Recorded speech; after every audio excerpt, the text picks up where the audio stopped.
কংগ্রেস সরকার UPA সরকার তৈরি করেছিল সমস্ত কিছু, যত উড়োজাহাজের বিমানবন্দর থেকে শুরু করে মোদিজি সব আদানিকে দিয়ে দিয়েছে। আর কিছুদিন আগে বলছে कांग्रेस को अडानी और अंबानी टेम्पो में भर भर के पैसा दे रहा है। अरे भाई यदि तुम्हें जानो कांग्रेस के भर भर के पैसा दे रहा है टेम्पो में, তাহলে তুমি ইডি সিবিআই আদানি এবং আম্বানি অরবিন্দ কেজরিওয়ালকে জেলে দিতে পারো, হেমন্ত সোরেন ঝাড়খণ্ডের আদিবাসী মুখ্যমন্ত্রীকে জেলে দিতে পারো, তাহলে আদানি মোটানির পিছনে সিবিআই লাগাবার কি ক্ষমতা নেই? ভয় খেয়েছে যে ছবি তো আমি দিয়ে দিয়েছি, এখন ভারতবর্ষের দুটো মানুষকে দিয়েছি, 140 কোটি মানুষকে দিইনি, তাহলে 140 কোটিকে কি করে বোঝানো যাবে? তো একটু যদি মুসলমান পাকিস্তান একটি ধর্ম দিয়ে যদি ভোটটা নেওয়া যায়, এই হচ্ছে মোদিজির জুমলা। এই জুমলা থেকে বাঁচুন। ভারতবর্ষে ইন্ডিয়া জোটের সরকার আসলে প্রত্যেকটা মানুষের প্রায় 30 কোটি সরকারি ভ্যাকেন্সি খালি আছে, সেটা আমরা পূরণ করব। আমরা যুবকদের 1 লক্ষ টাকা শিক্ষানবিশ গ্যারান্টি, যুবকদের যখন রোজগারের গ্যারান্টি, আপনার ছেলে কোন ইন্ডিয়া জোটের সরকার আসার পরে পরে আপনাদের ছেলেরা যারা ডিপ্লোমা, যারা গ্রাজুয়েট হয়ে আছে, বসে আছে বা অন্য কিছু করতে পারছে না, তাদেরকে শিক্ষা, তাদের রোজগার আমরা বাধ্যতামূলক করে আইন করে নিয়ে আসবো। কংগ্রেস ফুড সিকিউরিটি আইন করেছিল বলে মনরেগা বলছি, ফুড সিকিউরিটি আইনের মাধ্যমে আপনার রেশনের মাধ্যমে 5 কিলো করে গম চাল এগুলো দিতে পারছে। मोदी বলছে मैंने 80 करोड़ लोगों को, আমি 80 কোটি মানুষকে, मैंने 80 करोड़ लोगों को 5 किलो करके चावल और डाल दिया। अरे भाई 10 বছরে তুমি মানুষের জীবনের মান উন্নতি করতে পারোনি বলেই তোমাকে তোমার বিফলতার কারণে এই 5 কিলো করে দিতে হচ্ছে। কিন্তু যেহেতু মানুষের অবস্থা খারাপ, তুমি দিচ্ছ না। এটা কংগ্রেস সরকারের ফুড সিকিউরিটি একটা আইন ছিল, যেখানে এটা আপনার অধিকার, যে একটা মানুষের খাওয়ার অধিকার আছে। সরকারের বাপের সম্পত্তি নয়, আপনার আমার ট্যাক্সের সম্পত্তি, তো আপনাকে দেওয়ার, এটা আপনার পাওয়ার অধিকার। তো এই জিনিসটা কংগ্রেস সরকার করে গেছিল, যেটা 2 টাকা করে দিত সেটা মোদিজি শুধু ফ্রি করে দিয়েছে, আর বস্তাতে নিজের ছবি লাগিয়ে দিয়েছে। যেমন কোভিড ভ্যাকসিনে আপনাদেরকে মেরে ফেলার প্ল্যান করে দিয়েছে 140 কোটি মানুষকে, ওইভাবে একটা ছবি, সব জায়গায় ছবি অ্যাডভার্টাইজমেন্ট, ওই ছবি করে দিয়েছে। কিন্তু আমাদের ইন্ডিয়া জোটের মিটিং এ खड़गे जी कांग्रेस के प्रेसिडेंट उन्हें बोले थे जो मोदी जी 5 किलो करके दे रहा है तो हम लोग भी 10 किलो करके देंगे।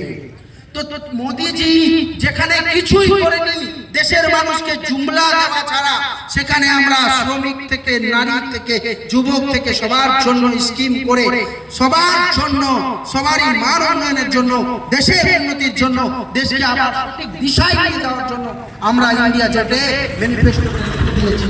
কিন্তু মোদিজি এখন পর্যন্ত একটা গ্যারান্টি পূর্ণ করতে পারেনি। আর এখন নতুন 10 বছরে কিছুই দিতে পারলো না, আর নতুন গ্যারান্টি নিয়ে চলে আসলো।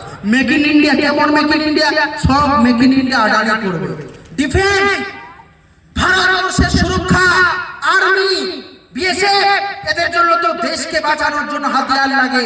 সেই হাতিয়ারের ঠেকা কাকে দিয়েছে? আদানিকে। আর অগ্নিবীরের মতো একটা প্রজেক্ট নিয়ে এসে যেন সাধারণ মানুষের 2 রকম শহীদ তৈরি করা। এক রকম শহীদ কেমন হবে? এক রকম শহীদের শহীদ দরজা পাবে না। অগ্নিবীরের ছেলে 1 বছর 2 বছরের জন্য ট্রেনিং এ চলে গেল, তারপরে আবার চাকরি গেল, আর শহীদ যদি ওর মধ্যে হয়ে যায় তাকে শহীদের দরজা ভারতবর্ষ মোদিজি দেবে না। কেন? ডিফেন্সের টাকা পাঠিয়ে সব আদানির পকেটে ঢুকতে হবে। ভারতবর্ষে যেখানে কৃষক 1 লাখ টাকা লোন, আমাদের মা বোনেরা মাঝে মধ্যে লোন, বন্ধক লোন নেন এবং সুদ দিতে হয় মাত্র 60,000 টাকার লোন, 50,000 টাকার লোন। কৃষকরা 1 লাখ টাকার লোন, 1 লাখ টাকার লোন না দেওয়ার কারণে কৃষকরা, কিষানরা যারা আপনার আমার পেটে অন্ন যোগায়, তারা আত্মহত্যা করে দিচ্ছে।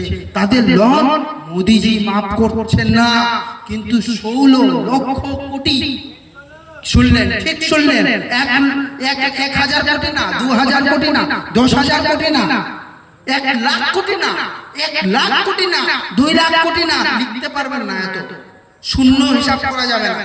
16 লক্ষ কোটি টাকা মোদি আদানি আম্বানির মাফ করে দিয়েছে, কৃষকের 1 লাখ টাকা মাফ করতে পারেনি।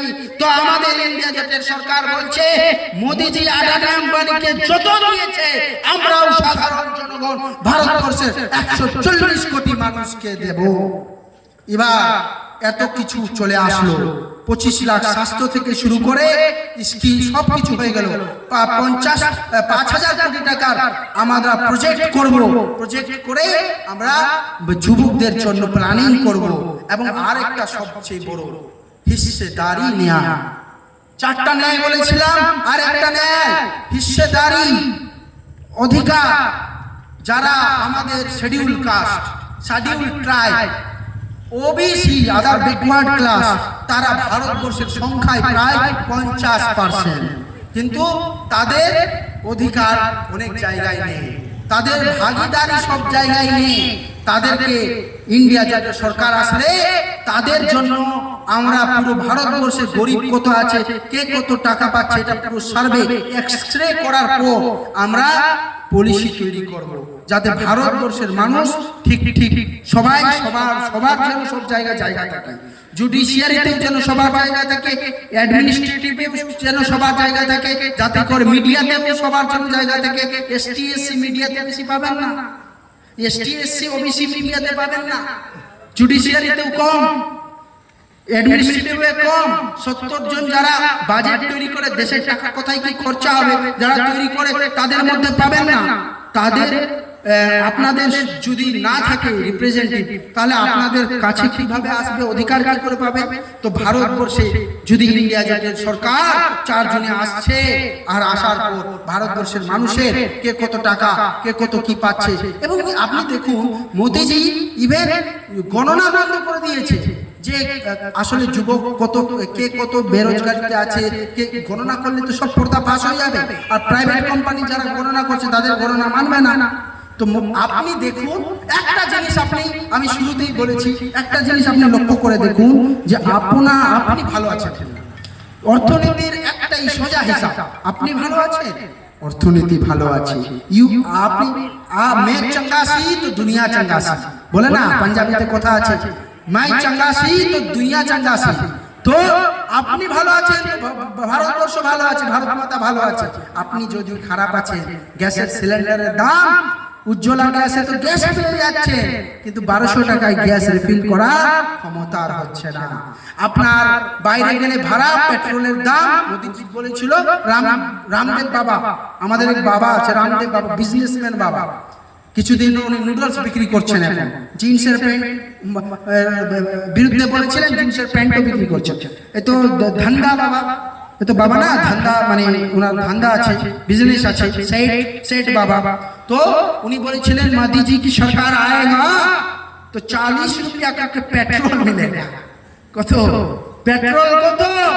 আপনারা যারা শুনছেন, যারা ভাবছেন যে গত কিছুদিন পর মোদিজিকে ভোট দিতে যাব, তো আপনি একবার ভেবে দেখুন, বুকে হাত রেখে দেখুন মোদিজি আপনার জন্য কি করেছে। জুমলা ছাড়া কিছুই করেনি। স্বামীনাথ কমিশন ভেবে দেখুন, স্বামীনাথ, ডক্টর স্বামীনাথ, উনাকে মোদিজি পুরস্কার দিচ্ছেন ঠিকই, কিন্তু স্বামীনাথ কমিশনে কৃষকদের যে ধান জিনিসের এমএসপি ন্যূনতম মূল্য যে সরকার দিবে, সেটা কিন্তু দিচ্ছে মোদিজি, সেটা পালন করছেন না। स्वामीनाथ के पुरस्कार दिए, स्वामीनाथ सुपारिश मानছে না। तो बहुत हुआ महंगाई का मार, मोदी जी डायलॉग ছিল, तो बहुत हुआ महंगाई का मार, बहुत हुआ बेरोजगारी का मार, अब की बार नहीं आएगा मोदी सरकार। কি বলেছিল?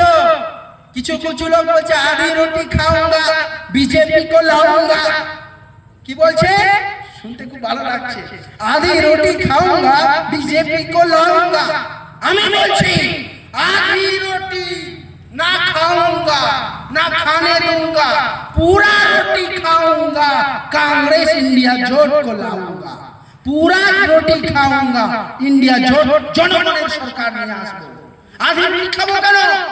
আমরা আমরা আধি রুটি খাওয়ার জন্য আসেনি, আমরা পুরো রুটি খাবো এবং আমাদেরকে পুরো রুটি দিতে হবে। আমাদের জন্য সরকারের কাজ হচ্ছে দেশের ওয়েলফেয়ার করা, সরকারের কাজ নয় কর্ম করা কাজ নয়, কর্ম করা কাজ। ধর্ম করার আমাদের প্রত্যেকের অধিকার আছে, আমরা ধর্ম আমাদের করব। আর যারা ধর্ম করে তারা জানে কিভাবে ধর্ম করতে হয়, শেখাতে হবে না। আপনি কোন শঙ্কর আচার্য নন মোদিজি, আপনি কিছুই জানেন না। আপনি না বেদ জানেন না পুরাণ জানেন, আপনি কিছুই জানেন না। আপনি না রামকে জানেন, শ্রীরামকে জানেন না, কাউকে জানেন। আপনি শুধু রামের নামে ভোট নিতে জানেন, আর কিছুই জানেন না। আর একটা আমাদের দিদি, আমরা চলে আসি দিদির দিকে। আমাকে বলছিল এলাকার লোকেরা যে যখন সিপিএম এর আমলে এই ট্রেনটা তৈরি হচ্ছিল, বাধা দিয়েছিল কিছু মমতা ব্যানার্জির ভাইরা, নাকি মমতা ব্যানার্জির ভাইরা বাধা দিয়েছিল। কিন্তু যখন ভোটের সময় চালু হয়ে গেল, কোড অফ কন্ডাক্ট চালু হয়ে গেল, তখন কিন্তু শুরু করেছে কাজ। ঠিক আছে, আমরা উন্নয়নের পক্ষে, আমরা বাধা দেব না। তোমরা যেটা বলেছিলে বাধা দিয়েছিলে, আমরা বাধা দেব না, আমরা কাজ করতে দেব। যদিও নিয়ম নেই এখন কাজ করা, তবুও আমরা কাজ করতে দেব। আর তোমরা উন্নয়নের বিপক্ষে, আমরা উন্নয়নের পক্ষে। তোমরা উন্নয়নকে শেষ করে দিয়েছো, আমরা উন্নয়নকে করতে দিচ্ছি। আমরা একটা কথা, মোদিজি বোন হচ্ছে, মোদিজির সিস্টার হচ্ছে দিদিজি। দিদিজি মোদিজির সিস্টারকে দিদিজি। দেখুন হেমন্ত সোরেন জেলে, কেজরিওয়াল জেলে, কিন্তু অভিষেক ব্যানার্জি কোথায়? অভিষেক ব্যানার্জি ঠিক আনন্দে আছে, মমতা ব্যানার্জি ঠিক আনন্দে আছে। কারণটা কি? ভিতর সেটিং। তো এইদিকে দিদি দুর্নীতিতে বাংলা শেষ করে দিচ্ছে। ইন্ডিয়া জোটের যদি সরকার আসে তো বলে দিচ্ছি 4 জনের পর ইন্ডিয়া জোটের সরকার, তারপরে 26-এ ममता जी गई, दीदी गई, मोदी जी जाएंगे, अब दीदी भी जाएंगे। এই জন্য তো মোদি চাইছে আমিও থাকি, দিদি তুমিও থাকো, দুজনে সেটিং খেলি, সাধারণ মানুষকে বোকা বানানো। আরে কথা হচ্ছে একটাই, ভারতবর্ষের মানুষকে মোদিজি বলেছিল যে বিরোধী শূন্য একটা কথা জুমলা বলেছিল, কংগ্রেস মুক্ত ভারত, কংগ্রেস মুক্ত ভারত। আরে কংগ্রেস মুক্ত ভারত করা সহজ কথা নয়। কথা হচ্ছে কবি বলছে, উর্দু শায়ের বলছে, হিন্দি শায়ের বলছে যে ফানুস बनके जिसकी हिफाजत हवा करे, ও सम्मा क्या बुझे जिसे रोशन खुदा करे। যাকে ঈশ্বর বাঁচায় রাখে, বলে না রাখে কি বলে, রাখে হরি মারে কে। তো সিপিএম কে শেষ করা যাবে না, কংগ্রেস কে শেষ করা যাবে না, রাখে হরি মারে কে। তো এটাই উর্দুতে বলছে। আর আমরা এটাও বলে দিতে চাই যে একটাই কথা, এখন নিয়ে আসতে হবে উন্নয়নের সরকার, আসল উন্নয়নের সরকার, যারা যেখানে দেখতে পাবো গভর্নমেন্ট অফ ইন্ডিয়া বলে কোনো একটা জিনিস রয়েছে, ফেকুবাজি কিছু নেই, ফাঁকিবাজি কিছু নেই, দেশের মানুষের সুরক্ষা নিয়ে কি করেছে একটা ছোট্ট উদাহরণ দিচ্ছি। আপনার জীবন নিয়ে ছিনিমিনি কিভাবে খেলেছে। আমিও ভয় করছি, যেদিন থেকে শুনেছি আমিও ভয়ে আছি। কেমন ভয় জানেন? হাইকোর্টে একটা, আমি মালদা কোর্টে গিয়েছিলাম, ওখানে আমাকে একটা ইঞ্জেকশন লাগিয়ে দিল। বলছি বাহ, করোনা থেকে বাঁচা যাবে, কোভিড থেকে বাঁচা যাবে, নিতে তো হবে। হাইকোর্টের উকিল বলে হাইকোর্টে আরেকটা ইঞ্জেকশন। ওহ বাহ, খুব সুন্দর। এখন শুনতে পাচ্ছি যেই কোম্পানি সেই কোভিশিল্ড ভ্যাকসিন অ্যাকচুয়ালি বিক্রি করেছিল, ওই কোম্পানির কাছে মোদিজি লুকিয়ে ইলেকট্রাল বন্ডের মাধ্যমে কত বড় দুর্নীতি, টাকা নিয়েছিল। অ্যাস্ট্রাজেনিক কোম্পানি বলছেন দাদা। তো সেই কোম্পানির কাছে টাকা নিয়েছিল, আর টাকা নেওয়ার পরে মেরে দাও। মোদিজি কিন্তু নেইনি ভ্যাকসিন, উনি শুধু নাটক করেছেন। আর কাকে নেয়নি কে যায় না, অনেকে নেয়নি, যারা নেয়নি বেঁচে গেছে। আমাদের কি হয়েছে, ভ্যাকসিন নেওয়ার পরে শুনছি কোম্পানি বলছে হ্যাঁ इसमें तो साइड इफेक्ट होता है, इंग्लैंडेर कोर्टे গিয়ে বলছে इसमें साइड इफेक्ट होता है। তো মোদিজি যে ইনজেকশন দিয়ে দিয়েছে আবার নিতে পারবে? ইনজেকশন নেওয়ার পর আমি ভাবছি গেলাম, এই শ্বাসকষ্ট, এই সিঁড়ি থেকে উঠলেই ধকধক করছে দিল, কেন, কারণটা কি? মনে হচ্ছে কোভিড। এই কোভিশিল্ডের ভ্যাকসিনের কারণে এখন ভারতবর্ষের 140 কোটি মানুষের জীবনকে যদি টাকা নেওয়ার জন্য মোদিজি শেষ করে দিতে পারে, নিজের পরিবারকে পর্যন্ত মোদিজি বাঁচাতে পারে না। মোদিজি যদি এত নির্লজ্জ যে যদি নিজের মাকে নোটবন্দির সময় লাইনে লাগাতে পারে দেশ লোককে দেখাতে, বৃদ্ধ মাকে, ও মোদিজির মানসিকতা কেমন হবে? যা মোদিজি ঝুট বলে যে কংগ্রেস নাকি মঙ্গলসূত্র ছিনে নেন, এত সহজ। 55 বছর কংগ্রেসের সরকার ছিল, মঙ্গলসূত্র চলে গেছে। আর এগুলো কথা বলা যায় না, এগুলো কথা বলা যায় না। এমন এমন আপনারা বলো, মোদিজি বলছে ভাই और बहनों अगर कांग्रेस इंडिया जोट की सरकार आएगी तो आपका अगर 2 भैंस है तो एक भैंस कांग्रेस चुरा लेगी। এটা যদি পাড়াতে কোনো ছেলে যদি বলতো, এই যে চায়ের দোকানে চা খেতে খেতে যদি বলতো আপনার বাড়িতে 2টো মহিষ আছে, গরু আছে, একটা গরু কংগ্রেস চুরি করে নেবে, সিপিএম চুরি করে নেবে, আপনি ক্যালারি দিতেন, হাসি ঠাট্টা করার জায়গা পাবো না, গরু চুরি করে নেবে, বকরি চুরি করে নেবে। মোদিজি কত বড়, মানে কিভাবে ব্রেন ওয়াশ করতে পারে, একদম একটা প্রাইম মিনিস্টারের সাজে মানায়। আমরা তো জীবনে এরকম প্রধানমন্ত্রী দেখিনি। আমরা তো ডক্টর মনমোহন সিংকে দেখেছি, বিজেপির অটল বিহারী বাজপেয়ীকে দেখেছি। আমরা তো ভালো ভালো প্রধানমন্ত্রীদেরকে দেখেছি, ইতিহাসে এরকম প্রধানমন্ত্রী হয়নি যে এত মিথ্যা কথা বলে। আমরা যখন কংগ্রেসের সরকার ছিল তো লোকে বলতো মহান সরকার, মন মানে চুপ থাকে, কিছুই বলে না। মোদিজি কে বলো যে কথা বলে, খুব সুন্দর কথা বলে, কে জানে যে জুমলাবাজি করবে, জুমলা কথা বলবে। মনমোহন এতটা শিক্ষিত, যখন ভারতবর্ষের অর্থনীতি ডুবে যাচ্ছিল তখন ভারতবর্ষের অর্থনীতি বাঁচিয়েছিল ডক্টর মনমোহন সিং। গরিব ঘরের লোক, কিন্তু অ্যাডভার্টাইজ করেনি যে গরিব ঘর থেকে উঠেছে। ইনি চায় কিছু করেননি, চা দোকান জীবনে দিইনি, মিথ্যা কথা বলে দিল চায়ের, আমি চা वाला का बेटा।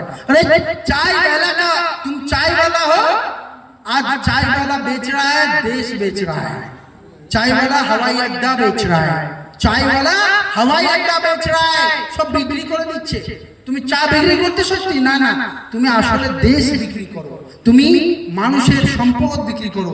সরকারি সম্পদ কংগ্রেস যা যা তৈরি করেছে তুমি তা বিক্রি করেছো। কিছুদিন আগে মেট্রো, হাওড়াতে আমাদের মেট্রো হয়েছে নদীর নিচে, তো মেট্রো থেকে আমি পার হয়ে আসছিলাম, একজন ব্যক্তি আমার পিছনে ছিল দাঁড়িয়ে, মোদিজি খুব ভক্ত। तो उन्हीं बोलছেন मोदी जी ने इतना अच्छा काम किया ना, हावड़ा में मेट्रो लाया। देखिए पानी के नीचे मेट्रो लाया, पानी के नीचे मेट्रो लाया। अरे भाई पानी के नीचे मेट्रोर प्रोजेक्टটা কে করেছিল? ইতিহাস খুলে দেখুন। ডক্টর মনমোহন সিং এর আমলে এই মেট্রোর প্রজেক্ট হয়েছিল। বুদ্ধদেব ভট্টাচার্য এবং ডক্টর মনমোহন সিং জি দুজনে মিলে এই উদ্বোধন করেছিল এই প্রজেক্টে। কিন্তু যা কংগ্রেস ইউপিএ সরকার তৈরি করেছে, মোদিজি সেটা উদ্বোধন করে নিজের নাম কামাচ্ছে। ওনাকে যখন বললাম উনি আকাশ থেকে নেমে পড়লেন, দাদা তাই তো, এই তো জানতাম না, আমি জানি মোদিজি ने तैयार किया है। একটু বুঝেই গেলেন কেমন কথা, মোদিজি ने तैयार किया है। তো মোদিজি তৈরি করেনি, মোদিজি কিছুই তৈরি করেনি, আইআইটি তৈরি করেনি, আইএমও তৈরি করেনি। মোদিজি শুধু অনেকে বলে জনধন যোজনা, ওই গরিবদের খাতা তৈরি করে, এটা কংগ্রেসের সেভিংস একটা আইন তৈরি প্রকল্প তৈরি করেছে, শুধু নাম চেঞ্জ করেছে। মোদিজি কিছু নতুন কিছু করতে পারেনি, যা যা ছিল নাম চেঞ্জ করেছে, আর নতুন কিছুই করতে পারে। মোদিজি দেশকে শেষ করে দিয়েছে, আপনার পকেটে হাত মেরেছে, আপনাদের পকেট থেকে, আপনাদের অ্যাকাউন্ট থেকে টাকাগুলো নিয়ে সব আদানিকে দিয়েছে। আদানি গুজরাটের বড় লোক ছিল। একটা কথা বলে দিই আপনারা বুঝে যান। অনেকে আমাকে প্রশ্ন করে, আরে ভাই আম্বানি के बारे में क्यों बोलते हो, আম্বানি ব্যাপারে কথা বলো না কেন? না, আম্বানি তো আগে থেকেই বড় লোক ছিল, এখন কি বড় লোক হয়েছে? ঠিক আছে বন্ধু, আম্বানি কত বড় লোক হয়েছে পরে বলবো। আদানি কখন বড় লোক ছিল?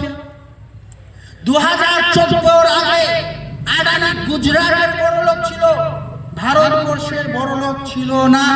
রাহুল গান্ধীজি 2014 যখন মোদীজি প্রচার করছে তখনই বলেছিল এ সরকার আদানি কা সরকার होने वाला है, আদানি কা সরকার होने वाला है।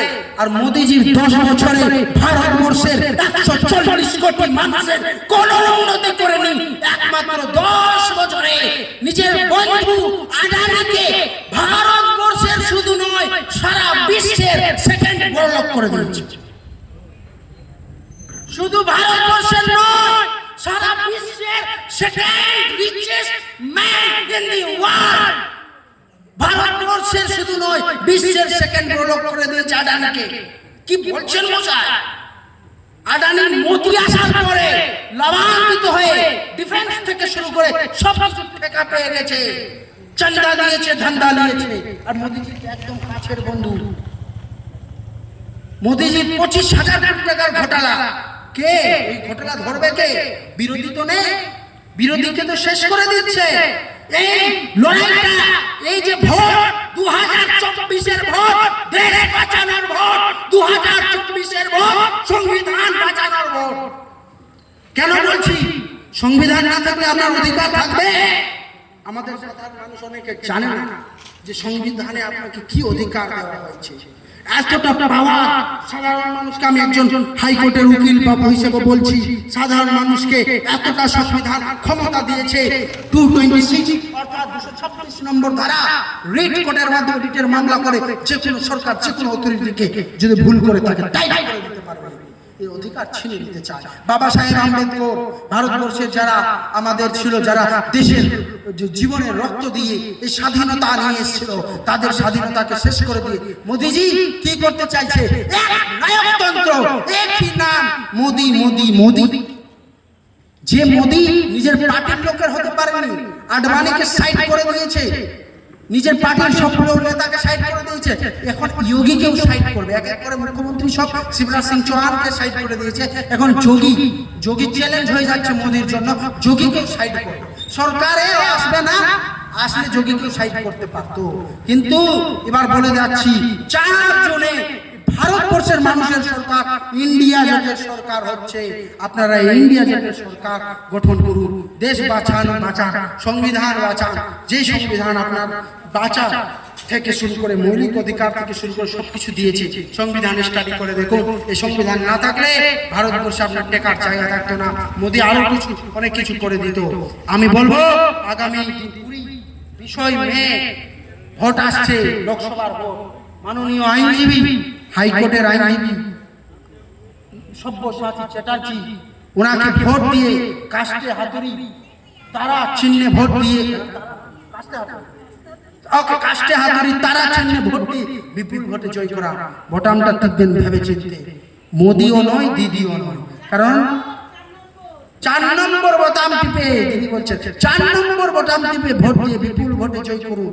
সব্যসাচী চ্যাটার্জিকে জয় করা মানে ইন্ডিয়া জোটকে সরকার বানাতে সাহায্য করা। রাহুল ইন্ডিয়া জোটের প্রধানমন্ত্রী, ইন্ডিয়া জোটের সমস্ত কিছু ভারতবর্ষের মানুষের হবে। আর আমরা বলে দিতে চাই, কমরেড, এখানে কমরেড রয়েছেন, কমরেড বলে দিচ্ছি। আর আপনারা যারা আছেন শুনছেন, যারা দিদিকে ভোট দিবেন ভাবছেন, যারা মোদিকে ভোট দিবেন ভাবছেন, তারা কিন্তু কান খুলে শুনে নেন। দেশ বাঁচাতে গেলে ইন্ডিয়া জোটের সরকার দরকার। মোদি হটাও, দেশ বাঁচাও।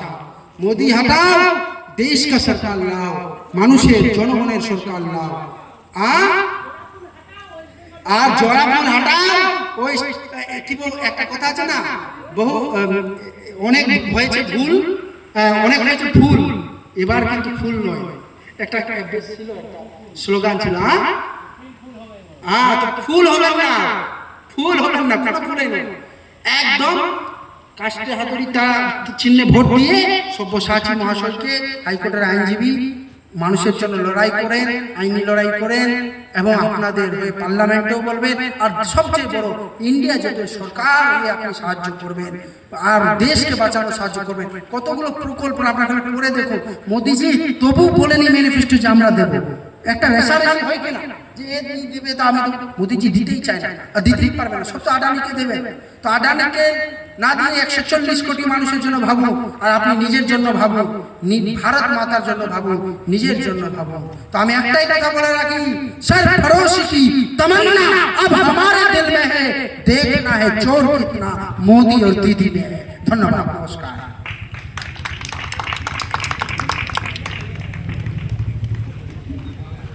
অভিনন্দন। জাতীয় কংগ্রেসের প্রতিনিধি অ্যাডভোকেট এখন বলবেন সিপিআইএম পার্টির ব্রিগেডিয়ার এরিয়া